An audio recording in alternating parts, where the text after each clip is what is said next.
So today we will discuss about the aggregate functions and their clauses.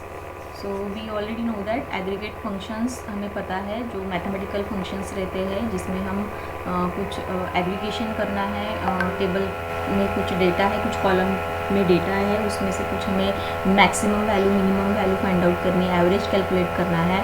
तो उस तरीके के ऑपरेशंस हम एग्रीगेट फंक्शंस के थ्रू कर सकते हैं. They are statistical functions such as count हो गया, मीन हो गया, मैक्स हो गया, एवरेज यानी AVG ये फंक्शन हो गया. एंड उसके लिए उसके बाद हम उसको ग्रुप बाय क्लॉज और हैविंग बाय क्लॉज और ऑर्डर बाय क्लॉज भी हम उसको यूज़ कर सकते हैं. So these are the aggregate functions. So aggregate functions are statistical function such as count एक हो गया आपका aggregate function है, ठीक है. Then second one is the mean, max, average and so on. They returns the result based on the group of the rows. तो depending on your column values, आपके column में क्या वैल्यूज़ एंटर की गई है उस हिसाब से जो फंक्शन आपने यूज़ किया है उस हिसाब से वो आपको रिजल्टेंट डिस्प्ले करता है. Aggregate function also called age group function, उसे हम ग्रुप फंक्शंस भी कहते हैं. So the first one is the average function, AVG, ठीक है. AVG function means average function. AVG function will return the average of values of the column specified in the argument of the column. किसी column में जो भी arguments आपने specify किए, जो values आपने इनपुट किए हैं उसका एवरेज कैलकुलेट किया जाता है AVG से. फॉर एग्जाम्पल ये क्वेरी यहाँ पे एक आपको दिख रही है, सिलेक्ट AVG इन ब्रैकेट, वहाँ पे कॉलम नेम दिया है सैलरी. जैसे हमारा एक टेबल था एम्प्लॉय नाम का जिसमें salary is one of the column name. तो यहाँ पे सैलरी का जो भी डेटा वहाँ पे अवेलेबल होगा उसका एवरेज एक एवरेज हमें कैलकुलेट करना है, तो वो एवरेज फंक्शन के थ्रू हम कर सकते हैं. Next one is the max function, means maximum value return करेगा वो. Max function will give the maximum of the all values of the column present in the argument. तो उस आर्ग्यूमेंट में जितनी भी वैल्यूज़ प्रेजेंट है, ठीक है, उस कॉलम की जितनी भी वैल्यूज़ प्रेजेंट है उसमें से मैक्सिमम वैल्यू जिसकी होगी वो आपको रिजल्टेंट करके डिस्प्ले किया जाएगा. For example select max, bracket में हमने कॉलम नेम डिफाइन किया है from employ table. Similarly mean value, minimum function will return the minimum of all the values of column specified in the argument of the column. उसका भी syntax यहाँ पे दिया है, select mean of salary from employee. अब यहाँ पे where clause define किया है, where department name is equal to sales. तो this table employee contain again one of the column name is department name and department name has sales. अलग अलग departments वहाँ पे है. तो जिस किसी डिपार्टमेंट जो सेल्स नाम का डिपार्टमेंट है उसमें से हमें जितने एम्प्लॉयज़ उस सेल्स नाम के डिपार्टमेंट में अवेलेबल है उन सब में से जिसकी मिनिमम सैलरी है जिस एम्प्लॉय की वो हमें फाइंड आउट करनी है. तो यहाँ पे हमने ये वेयर क्लॉज यूज़ किया है. Then one of the function is sum function. Sum function can use to obtain the sum of the range of values of the record set. तो अगर समेशन परफॉर्म करना है तो हम ये सम फंक्शन यूज़ कर सकते हैं. Similarly select sum salary from employ where the department name equals to sales. तो सेल्स डिपार्टमेंट में जितने भी एम्प्लॉयज़ है, जितने एम्प्लॉयज़ की सैलरी जो भी होगी उन सब का एक सम हमें निकालना है. हमें फाइंड आउट करनी है कि जैसे 3 एम्प्लॉयज़ है डिपार्टमेंट सेल में, तो तीनों की सैलरी मिला के हम कितना इस पे हम उस पर्टिकुलर डिपार्टमेंट में हम कितना ये कर रहे हैं, सैलरी स्पेंड कर रहे हैं उस डिपार्टमेंट के लिए, वो हमें फाइंड आउट करना है. तो हम यहाँ पे सम फंक्शन के थ्रू हम कैलकुलेट करेंगे sum of the salary of this employees. Then count function. In order to count the number of rows, count function is used. It can take 3 different arguments. Count function में हम यहाँ पे अलग अलग arguments ले सकते हैं. तो वो क्या है वो देखते हैं नीचे. Count in bracket star. Star से क्या होता है? It counts all the rows inclusive of the duplicates and the nulls. तो काउंट से नंबर ऑफ रोज काउंट हो रहे हैं. जैसे फॉर एग्जांपल ये क्वेरी है यहाँ पे, select count star from employ. So how many rows are present in that table. इस टेबल में कितने रोज अवेलेबल है. तो यहाँ पे काउंट स्टार अगर हम करते हैं तो यहाँ पे count all the rows inclusive of duplicates and nulls. तो अगर यहाँ पे कुछ रिकॉर्ड डुप्लीकेट्स भी है तो उसको भी वो काउंट कर लेगा। The following example counts all the rows belonging to the employ table. Similarly count columns, अगर हम यहाँ पे काउंट कॉलम नेम अगर हम ऐसे स्पेसिफाई करेंगे तो यहाँ पे it counts the number of values present in the column without including nulls.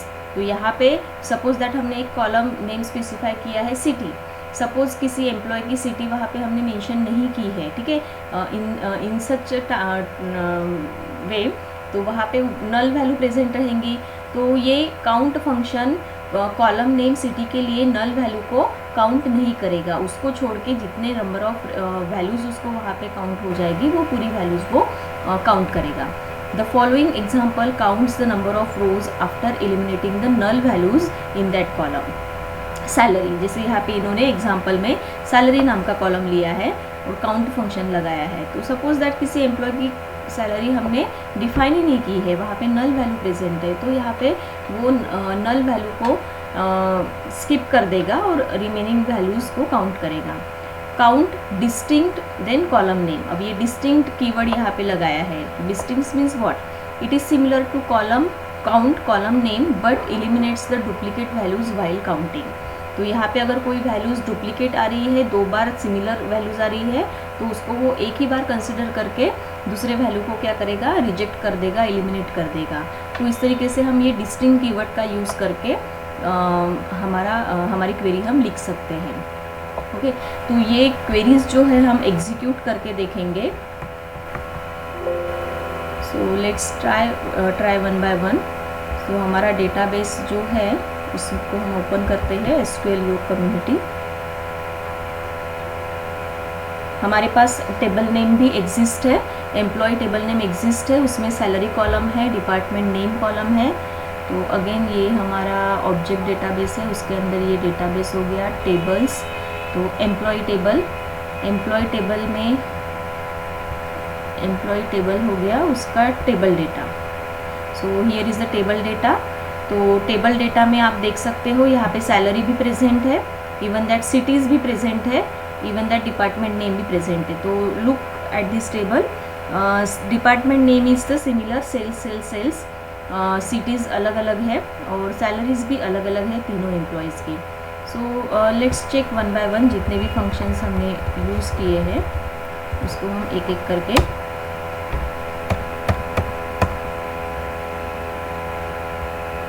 Execute करते हैं। तो पहला फंक्शन हमारा था एवरेज ऑफ सैलरी। तो select average salary from employ table. तो यहाँ पे हम क्वेरी लिखेंगे select AVG average, then give the column name salary and then table name from employee table semicolon. Average निकालना है। सो लेट्स चेक कि यहाँ पे एवरेज क्या आएगा। तो average means sum of this values divided by number of values. तो number of values कितनी है सैलरी कॉलम में 1 2 3, और उसकी जितनी भी वैल्यूज़ होगी ये एडिशन करके डिवाइडेड बाय 3 किया जाएगा। तो इसका आंसर जो भी है वो आपको यहाँ पे रिजल्टेंट कॉलम इसमें दिखेगा। एवरेज सैलरी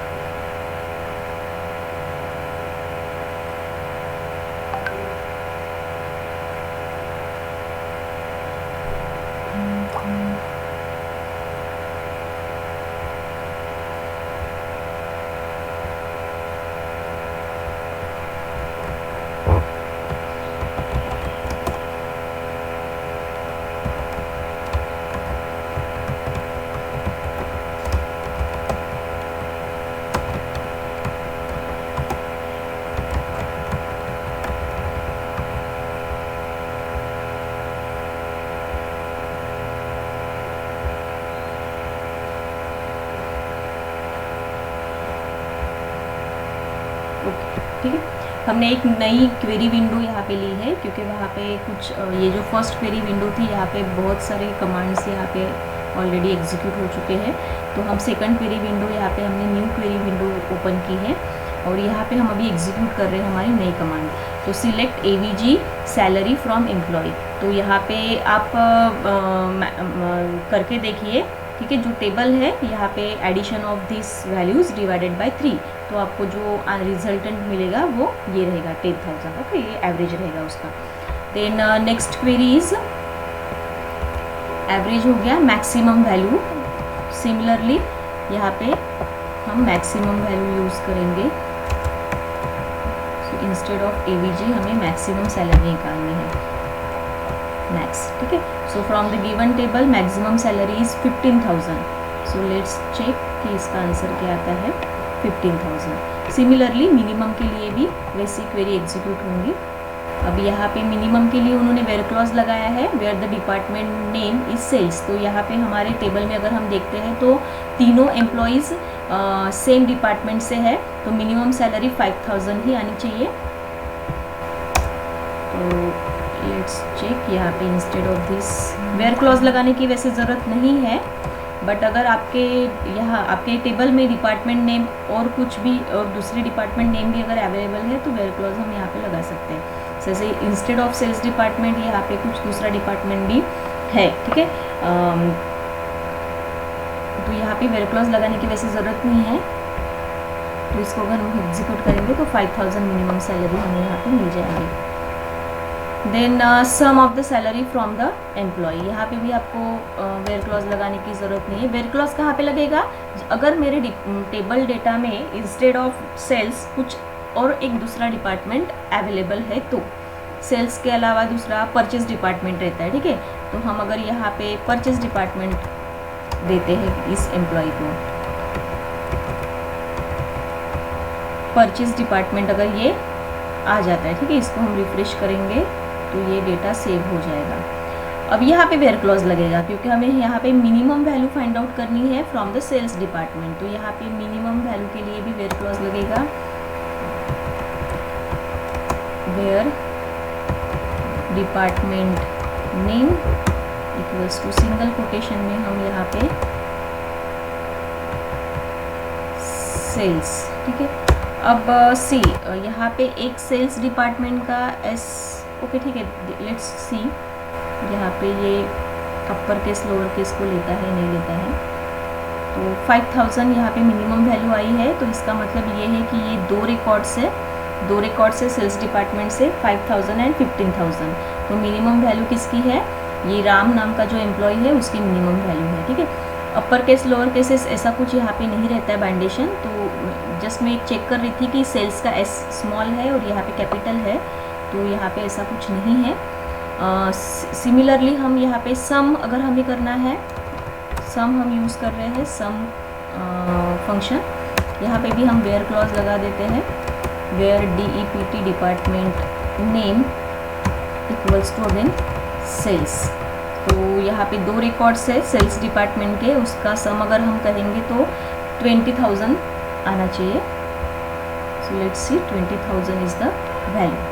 तो इस तरीके से ये फंक्शंस एग्जीक्यूट होते हैं। अब काउंट देखते हैं हम। काउंट में अलग अलग फॉर्मेट्स दिए गए हैं। एक काउंट स्टार, तो सिलेक्ट, पहले तो हम काउंट स्टार देखेंगे। Select count star from employ, okay, from employ. तो इसका एग्जीक्यूशन क्या होता है, 4 means count star select all the records all the rows from the given table. Given table में जितने भी नंबर ऑफ रोज है, अब यहाँ पे देखो देर इज अगेन ये 3 रोज कंप्लीटेड है, first row, second row and third row. Completed values है, कंप्लीटेड रो है, सभी कॉलम्स के लिए वैल्यूज इनपुट की गई है। But the 4th row is incomplete, यहाँ पे सिर्फ एम्प्लॉय नंबर दिख रहा है आपको and all these are the null values. But फिर भी उसने काउंट यहाँ पे कितने काउंट किया है, आंसर क्या दिया है उसने रिजल्टेंट सेट में 4, बिकॉज एक भी वैल्यू आपके किसी कॉलम में रहेगी तो वो एक रिकॉर्ड कहलाता है, ओके। अब सिमिलरली यहाँ पे काउंट के अलग अलग वेरिएशंस दिए हुए हैं। दूसरा दिया है कॉलम नेम, आप स्पेसिफाई करके काउंट कर सकते हो। तो हम फॉर एग्जांपल यहाँ पे उन्होंने सैलरी वाला लिया है, तो यही हम कंसिडर करके चलते हैं।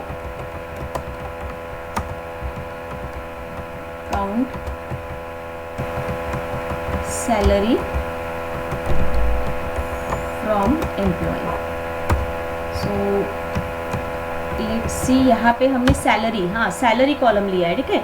अब there are 4 records but in record number 104 employee number is given but remaining column values are null.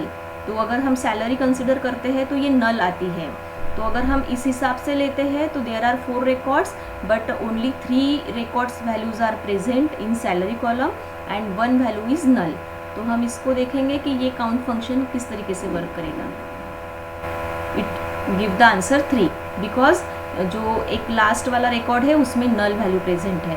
तो इसीलिए इन्होंने यहाँ पे कहा है कि ये जो हम यहाँ पे पढ़ते हैं, देखो यहाँ पे count salary, it counts the number of values present in the column without including nulls. ठीक है, तो इसमें वो नल्स को इंक्लूड नहीं करेगा. तो यहाँ पे उसने नल को छोड़ दिया है.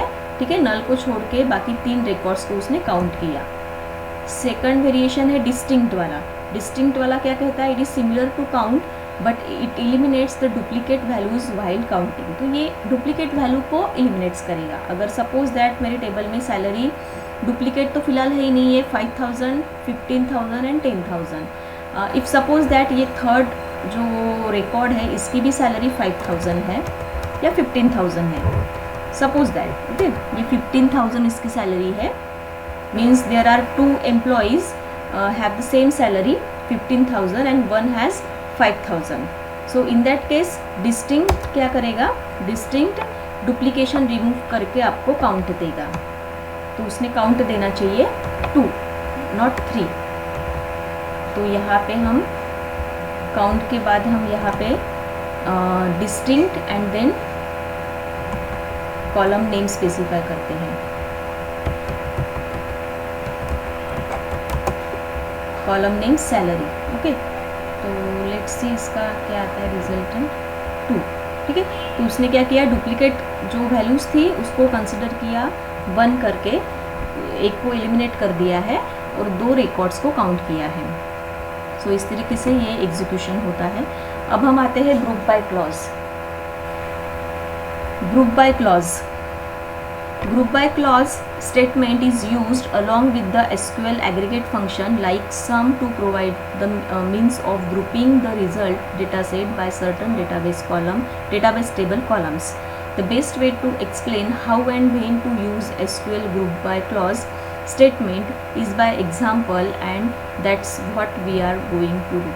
Consider the following database table called employee hours, storing the daily hours of each employee of the function factions company. कोई कंपनी का नाम है, उसमें उन्होंने डेली एम्प्लॉय का रिकॉर्ड ग्रुप बाय क्लॉज. हाँ, ये एक टेबल हमें पहले क्रिएट करना पड़ेगा. एक टेबल का नाम उन्होंने दिया है एम्प्लॉय आवर्स. ठीक है, तो ये जैसे एम्प्लॉयज़ प्रेजेंट है और उनकी डेट के हिसाब से उन्होंने कितने आवर्स का उनका रूटीन है, 8 आवर्स का रूटीन है या 10 आवर्स का है, इस हिसाब से उसके बाद ही ये हम एग्जीक्यूट कर पाएंगे ग्रुप बाय क्लॉज क्वेरी. तो लेट्स रिकॉर्ड दिस टेबल. इस एक नया टेबल हमें क्रिएट करना पड़ेगा. तो हम यहाँ पे फिर से एक नई विंडो ले लेते हैं. ये क्वेरीज आपको एग्जीक्यूट करनी है. तो I just copy it.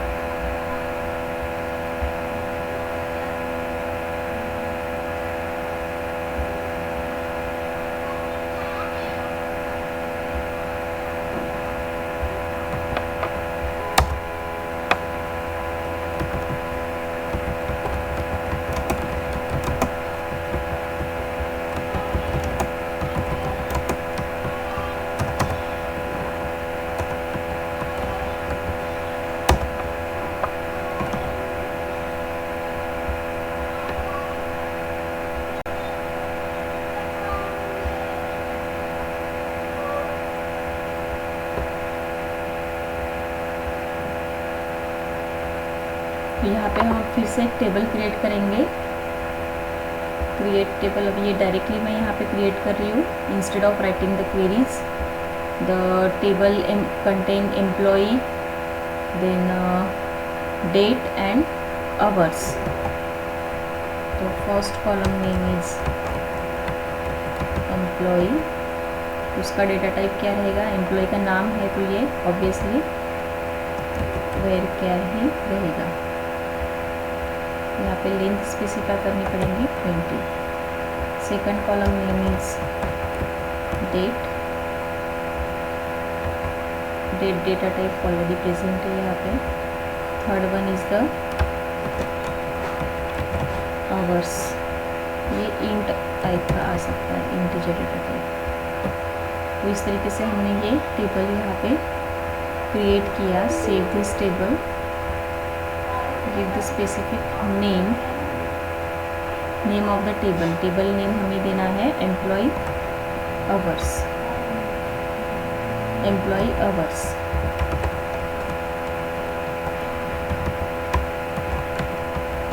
Employ hours ये हमने टेबल का नाम दिया है। Then click on the save button. Do you want to create more table? No.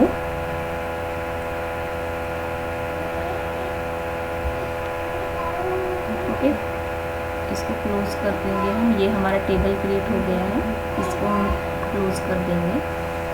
Okay, अब हम आते हैं नेक्स्ट विंडो पे और यहाँ से हम स्टार्ट करेंगे अभी हमारा ग्रुप बाय क्लॉज। तो ग्रुप बाय क्लॉज में सबसे पहले तो हमें ये एंट्रीज करनी पड़ेंगी। सो लेट्स, सबसे पहले हम यहाँ पे टेबल डेटा जो है यहाँ पे हम एंट्री करते हैं। राहुल 5/6/2009,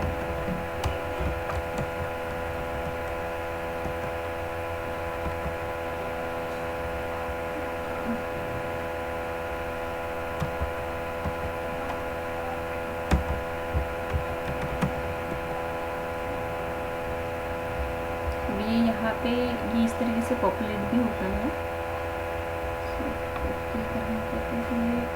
ये फॉर्मेट ले रहा है वो year, y, then month and then date. तो 5 is the date, hours 8 hours, then next is Bhairavi,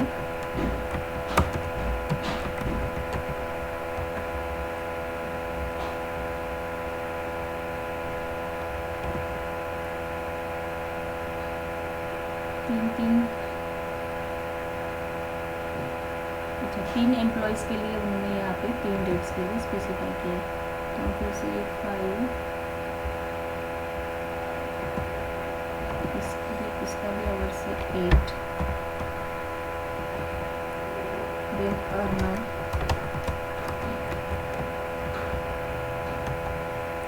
same date के लिए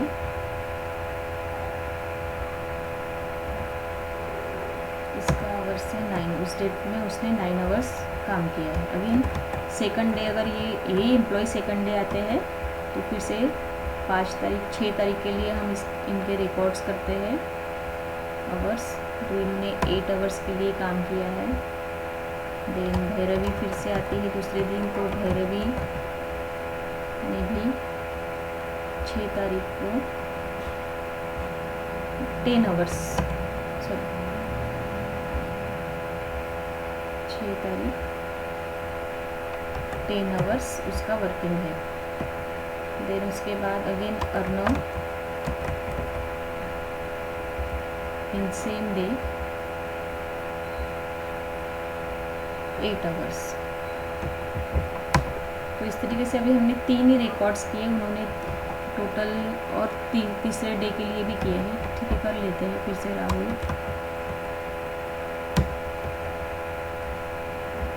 5, 6, 7 तारीख,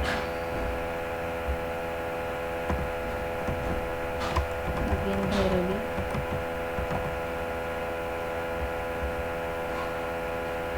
7 तारीख,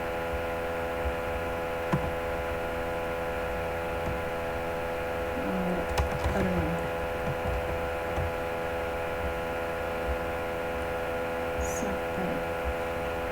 3 दिन के लिए इनके रिकॉर्ड्स किए हैं हमने आवर्स। ओके, इसको हम रिफ्रेश कर देंगे, सेव है ये ऑलरेडी। अब हम क्वेरीज एग्जीक्यूट करेंगे। So if the manager wants to get the sum of all hours of each of his employee, हर एक एम्प्लॉय की टोटल आवर्स उसको काउंट करनी है तीन दिन के लिए, ठीक है। उसकी 6 तारीख हो गई, 7 तारीख हो गई, 8 तारीख, 3 दिन उन्होंने जो भी आवर्स काम किए हैं तो उनके टोटल आवर्स काउंट करने हैं मैनेजर को। तो ये क्वेरी हम ग्रुप बाय क्लॉज से कर सकते हैं। Do you that he need to modify his SQL query and use the SQL group by statement to select employee sum of the hours from employee hours table and group by employee. अब ये employ means employ का नाम है, ये हमारे employee is the column name. तो यहाँ पे सिलेक्ट एम्प्लॉय नेम हमें सिलेक्ट करना है। तो एम्प्लॉय हमने यहाँ पे एम्प्लॉय करके कॉलम का नाम दिया है और उसके साथ हमें क्या सम करना है, उसके साथ हमें सम करने हैं उनके आवर्स। तो sum column name is hours from which table, from employee hours table, employee hours table, group by, हम क्लॉज कौन सा देख रहे हैं, group by clause. Group by, group किससे करना है, एम्प्लॉय नेम को ग्रुप करना है। तो एम्प्लॉय कॉलम का नाम क्या है, employee. So look at the query. Query क्या है, हमें क्या करना है, क्वेरी हमारी है कि manager wants to get the sum of all hours for each employee, हर एक एम्प्लॉय के आवर्स को उसको काउंट करना है। तो यहाँ पे अगर हम ग्रुप बाय क्लॉज के थ्रू अगर हम इसको एग्जीक्यूट करते हैं इस क्वेरी को, तो ये हमारा आंसर आएगा, ठीक है। Arnav has total 3 days, total of hours in 3 days are 26, Bhairavi also 26 and Rahul is 24। So let's look at the table. Rahul का 5 तारीख को 8 घंटे हो गया, राहुल का 6 तारीख को 8 घंटे हो गया, अगेन राहुल का 7 तारीख को 8 घंटे हो गए। सो 8 3 24, ओके। एंड भैरवी का 5 तारीख को 8 घंटे आवर्स हो गया, भैरवी का 6 तारीख को 10 हो गया और भैरवी का 7 तारीख को 8 हो गया। तो इस तरीके से उसके टोटल कितने आते हैं, 26, और इसके भी, भैरवी के भी और अर्नव के भी 26 आते हैं। So in this way group by clause हम यूज़ कर सकते हैं, ओके। तो इसके ये अलग अलग वेरिएशंस यहाँ पे दिए हैं। उसके बाद हैविंग बाय क्लॉज, तो ये हम कल देखेंगे। So that's it for today.